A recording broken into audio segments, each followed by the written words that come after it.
Matamoros, Mexico. Preparing for lunch hour, Maria adds firewood to her wide mud stove shaded by a tarp shelter amid hundreds of similar structures home to asylum seekers like her, waiting for months in this camp with hopes to cross the border, just a few paces away, into the United States.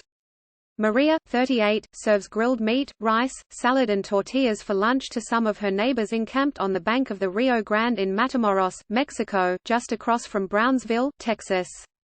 Dozens of other cooking fires like Maria's burn throughout the camp all day. Hundreds of mismatched camping tents cluster between the scraggly mesquite trees, picked clean for firewood.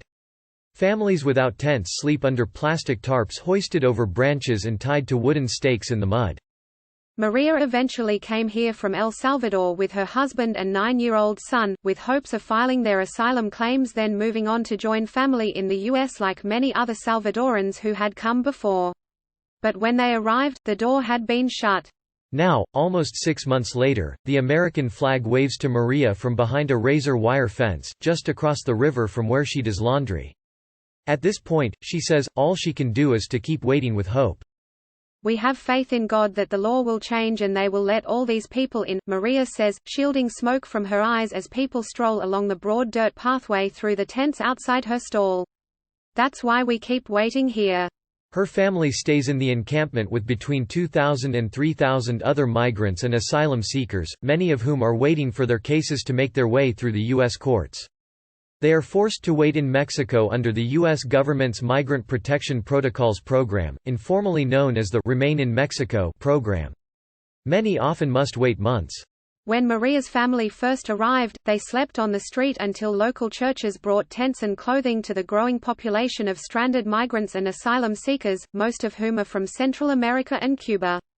Through a few odd jobs, Maria's family raised the money to start roasting corn for sale, and over the months built their business into the tiny restaurant that also serves eggs for breakfast and beans for dinner. During that time they saw a haphazard clumping of tents grow into the sprawling little shantytown it is today, supported almost entirely by charity from across the border. In a few months' time an entire village has been created, says Joyce Hamilton, 69, standing amid a cluster of tents where she and 6 other self-proclaimed angry tears and abuelas of Brownsville stock supplies and staples that they buy for about $7,000 each Monday, shopping at a wholesale store with donated funds. It's amazing how much infrastructure has developed. But the encampment is not a village at all, at least not in the sense of comfort and permanency. The goal of most of the people here is not to stay forever, but to be allowed to enter the U.S. Under 4 massive awnings raised earlier this year by the Mexican government, a third section of the camp has grown with more orderly rows atop plastic flooring rather than the squiggling paths through brush and often mud in the first 2 sections. In January, World Central Kitchen, a non-governmental organization, opened a large tented dining hall to harbor the efforts already made by local and incoming volunteers to feed everyone each night. Global Response Management, another NGO, offers basic medical services out of a trailer and a few shelters. A local woman runs a thrice-weekly primary school on a sidewalk on evenings here. A large portable filter and pump system draws clean water from the river. Hundreds of families cook dinner on fires each night and wash themselves and their clothes with donated soaps in the nearby river. The Mexican government has supplied a phone charging station and 50 portable bathrooms, and it plans to lay gravel to control the deep mud that follows the rain here. This effort has happened without the large organizations that would typically mount responses to refugee crises. Instead, a coalition of grassroots groups has joined up under the guidance of a nearby nun. Sister Norma Pimentel, executive director of the Catholic Charities of the Rio Grande Valley, hosts a weekly conference call with 10 to 15 individuals from local charity groups. Each week, she sits down with Mexican government officials and a few volunteer leaders. Pretty much anything we ask the Mexican government to do when we meet with them, they do, Pimentel says.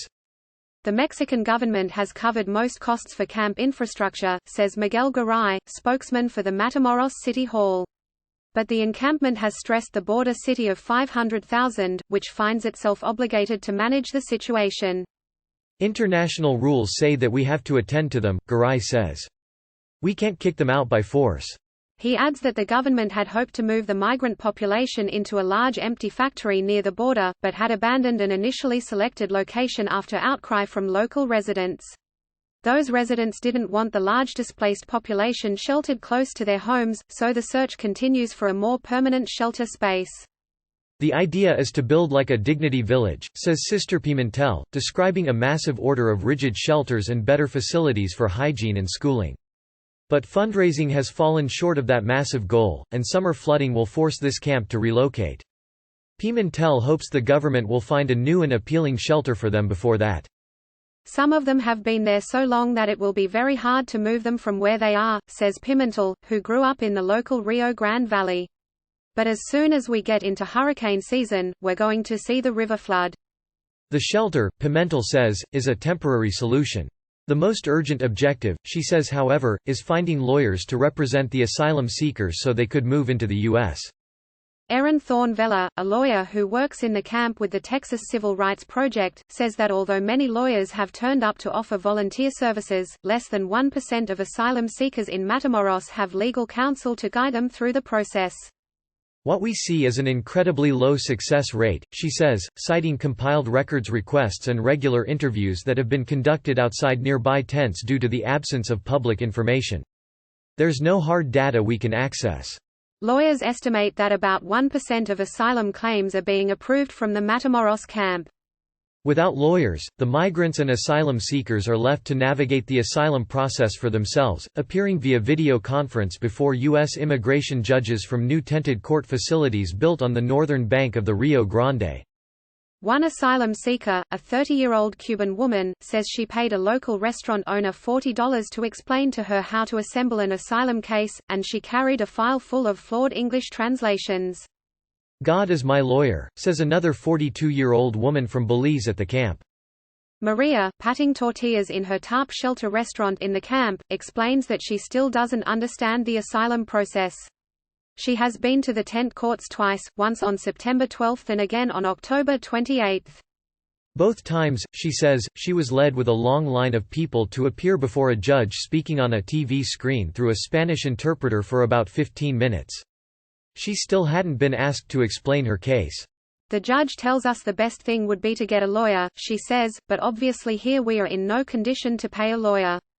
Her troubles, she says, started about a year ago when her husband, who drove a truck, was kidnapped while driving. His truck was stolen and his family paid a ransom to release him. Despite warnings from his kidnappers, he reported the crime to local police. Some weeks later, gang members showed up at the shoe store that Maria had owned for 15 years, demanded $20,000 and threatened to kill the entire family if she didn't pay. Maria and her husband put their parents in hiding, and 2 days later left the country with their son, traveling by bus through Mexico for a week before arriving at the border in the same clothes they'd worn when they left home. Maria and her family thought they could just walk into the U.S. as immigrants had done before new rules this year required that they wait across the border. They slept in the streets of Matamoros before a local church gave them a tent. They started selling fire-roasted corn, then expanded their business with pots and pans and a tall mud oven to make and sell full meals. Maria's next court date is set for this week. She isn't sure if she'll be granted admission northward, but word around the camp is that the chances are not good. Everyone here is here because we can't return home, she says, wafting smoke from her cooking fire away from her face. All the sacrifice that these people have made in the end isn't worth anything. If her family's asylum isn't granted, Maria says, she'll use some money she's saved from her business to pay smugglers to take them over the river anyway. *Name has been changed to protect the individual's identity.